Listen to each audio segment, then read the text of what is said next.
ടാറ്റ ഓഹരികൾ എല്ലായ്പ്പോഴും നിക്ഷേപക പോർട്ട്ഫോളിയോയിൽ മുൻപന്തിയിലുള്ള സ്റ്റോക്കുകളാണ്.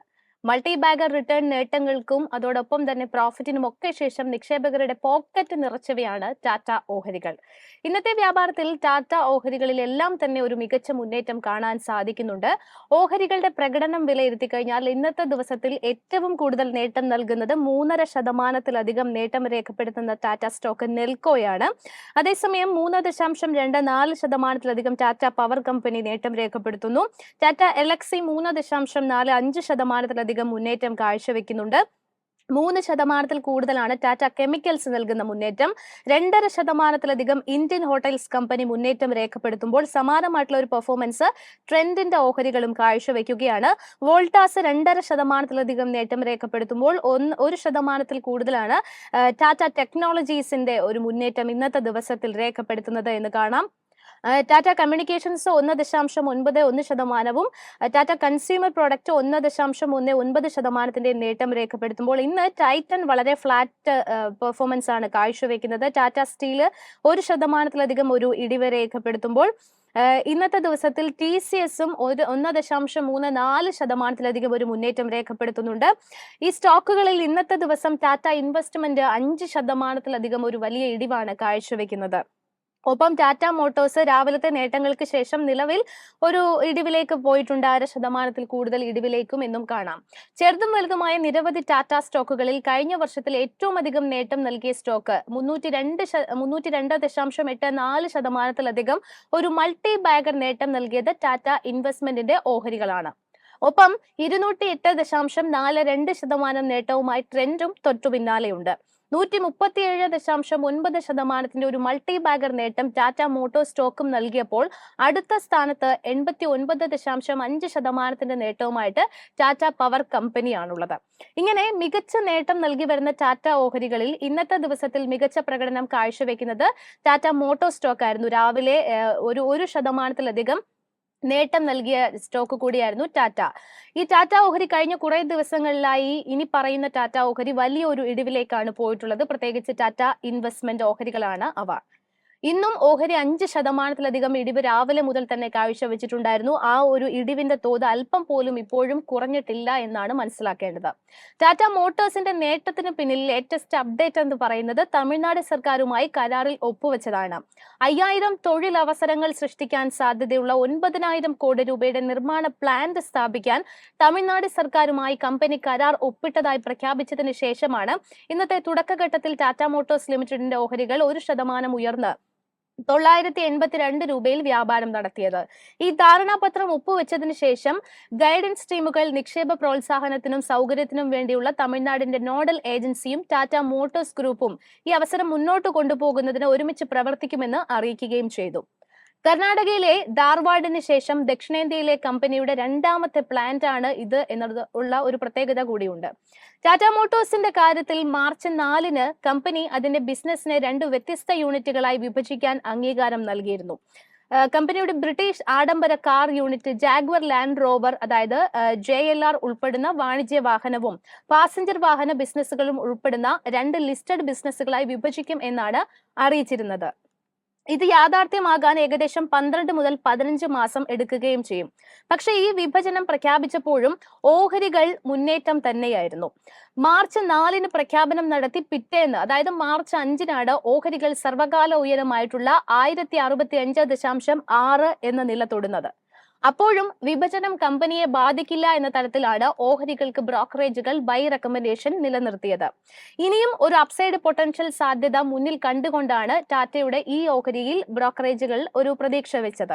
പക്ഷേ ടാറ്റയുടെ തന്നെ ഇയർ ടു ടിൽ ഡേറ്റിൽ തന്നെ 85.59% നേട്ടം നൽകിയ ടാറ്റ ഇൻവെസ്റ്റ്മെന്റ് ഓഹരികൾക്ക് എന്താണ് സംഭവിച്ചത്? തുടർച്ചയായ ഇടിവിൽ നിന്നും 5%-ലേക്ക് കൂപ്പുകുത്തലിലേക്ക് വീണിരിക്കുകയാണ് സ്റ്റോക്ക് ഇന്നും. ഇന്നത്തെ ഇടിവ് കൂടാതെ ടാറ്റ ഇൻവെസ്റ്റ്മെന്റ് കോർപ്പറേഷൻ ഓഹരികൾ ടാറ്റ സൺസിന്റെ ഒരു IPO നടക്കാനിടയില്ല എന്ന വാർത്തകൾ വന്നതിന് പിന്നാലെയാണ് കഴിഞ്ഞ ദിവസങ്ങളിലൊക്കെ തന്നെ കനത്ത ഇടിവിലേക്ക് പോയത്. കഴിഞ്ഞ 3 സെഷനുകളിൽ ഓഹരിയുടെ നഷ്ടം 14%-ൽ കൂടുതലാണ്. മാർച്ച് 7 റെക്കോർഡ് നിലവാരമായ 9,756.85 എന്ന നില രേഖപ്പെടുത്തിയ ശേഷമായിരുന്നു ഓഹരികളുടെ തകർച്ച. ടാറ്റ സൺസ് IPO വരുന്നു എന്ന വാർത്തകൾ വന്നപ്പോൾ 28% റാലിക്കാണ് ഈ ഒരു സ്റ്റോക്ക് സാക്ഷ്യം വഹിച്ചത്.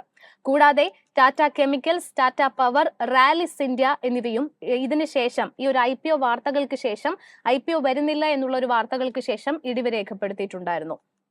സാൾട്ട് ടു സോഫ്റ്റ്വെയർ ഗ്രൂപ്പിന്റെ ഹോൾഡിംഗ് കമ്പനിയായ ടാറ്റ സൺസിന്റെ 2025 സെപ്റ്റംബറിൽ ലിസ്റ്റ് ചെയ്യണമെന്നാണ് RBI നിയമം അനുശാസിക്കുന്നത്. കാരണം ടാറ്റ സൺസ് RBIയിൽ ഒരു കോർ ഇൻവെസ്റ്റ്മെന്റ് കമ്പനിയായി രജിസ്റ്റർ ചെയ്തിട്ടുണ്ട്. 2021 ഒക്ടോബറിൽ NBFC അപ്പർ ലെയറായി തരംതിരിച്ചതിനാൽ 2025 സെപ്റ്റംബറോടെ സ്റ്റോക്ക് എക്സ്ചേഞ്ചുകളിൽ ടാറ്റ സൺ ലിസ്റ്റ് ചെയ്യേണ്ടി വരുമെന്ന് റിപ്പോർട്ടുകൾ ഉണ്ടായിരുന്നു. ആ ടാഗ് ലഭിച്ച് 3 വർഷത്തിനുള്ളിൽ ഈ വിഭാഗം നിർബന്ധമായും പട്ടികപ്പെടുത്തിയിരിക്കുകയും വേണം.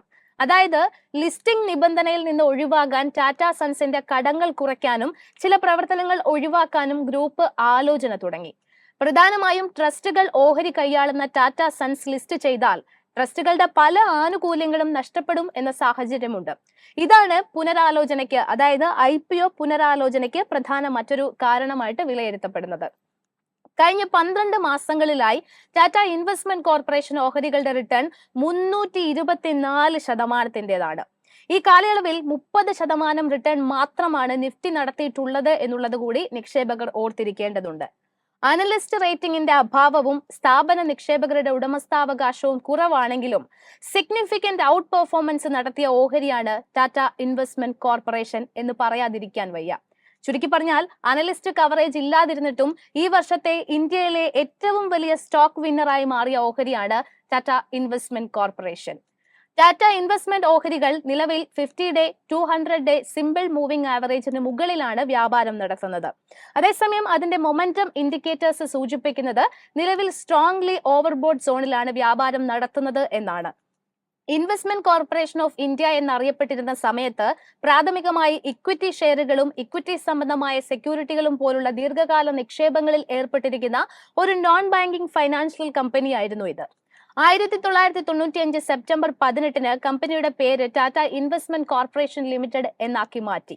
കമ്പനി 2008 ഫെബ്രുവരിയിൽ ടാറ്റ സൺസ് പ്രൈവറ്റ് ലിമിറ്റഡിന്റെ ഒരു ഉപസ്ഥാപനമായി മാറുകയും ചെയ്തു. ടാറ്റ ഇൻവെസ്റ്റ്മെന്റ് കോർപ്പറേഷന്റെ പെയ്ഡ് അപ്പ് ക്യാപിറ്റലിന് ഏകദേശം 73.38% ടാറ്റ ഗ്രൂപ്പ് കമ്പനികളുമായി ചേർന്ന് ടാറ്റ സൺസ് കൈവശം വെച്ചിട്ടുമുണ്ട്.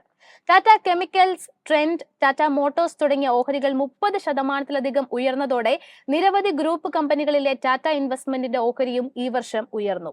കമ്പനിയുടെ ഫൈനാൻഷ്യൽസ് പരിശോധിച്ചാലും മികച്ച പാദഫലങ്ങൾ രേഖപ്പെടുത്തിയപ്പോൾ 20%-ഓളം കുതിച്ച ഒരു സ്റ്റോക്ക് കൂടിയായിരുന്നു ഇത്.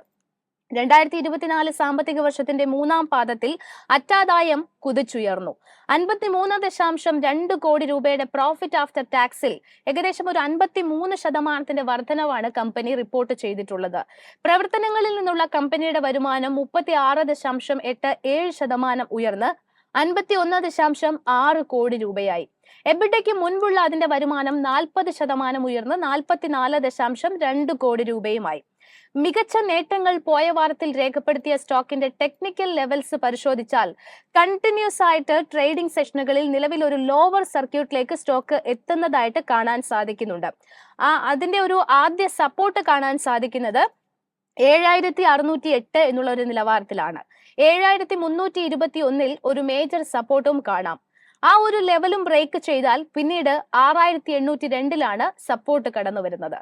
ഓൾ ടൈം ഹൈ ആയ 9756.85 എന്ന ലെവൽ വരെ എത്തിയ ഈ stock March 1 Tata sons IPO വരാനിരിക്കുന്നു എന്ന പോസിറ്റീവ് വാർത്തകളെ തുടർന്നാണ് അന്ന് വരെ നിന്നിരുന്ന റെസിസ്റ്റൻസ് ലെവലായിട്ടുള്ള 7321 എന്ന ലെവൽ ഭേദിച്ച അപ്സൈഡിലേക്ക് 2435 രൂപ, അതായത് 33.47% കുതിപ്പ് നടത്തിയത്. അതും വെറും 6 ദിവസങ്ങൾ കൊണ്ട്. പിന്നീട് 4 ദിവസം കൊണ്ട് 1809 രൂപയുടെ ഇടിവാണ് സ്റ്റോക്കിൽ ഉണ്ടായിരിക്കുന്നത്. സ്റ്റോക്കിൽ ഉണ്ടായിക്കൊണ്ടിരിക്കുന്ന ഇടിവിൽ നിക്ഷേപകർ വളരെയധികം കോഷ്യസ് സ്റ്റാൻസ് സ്വീകരിക്കേണ്ടതുണ്ട്. കാരണം 7321 എന്ന മേജർ റെസിസ്റ്റൻസ് ലെവൽ ഈ സ്റ്റോക്കിൽ ഇനി ഒരു സപ്പോർട്ടായി ആക്ട് ചെയ്യപ്പെടും.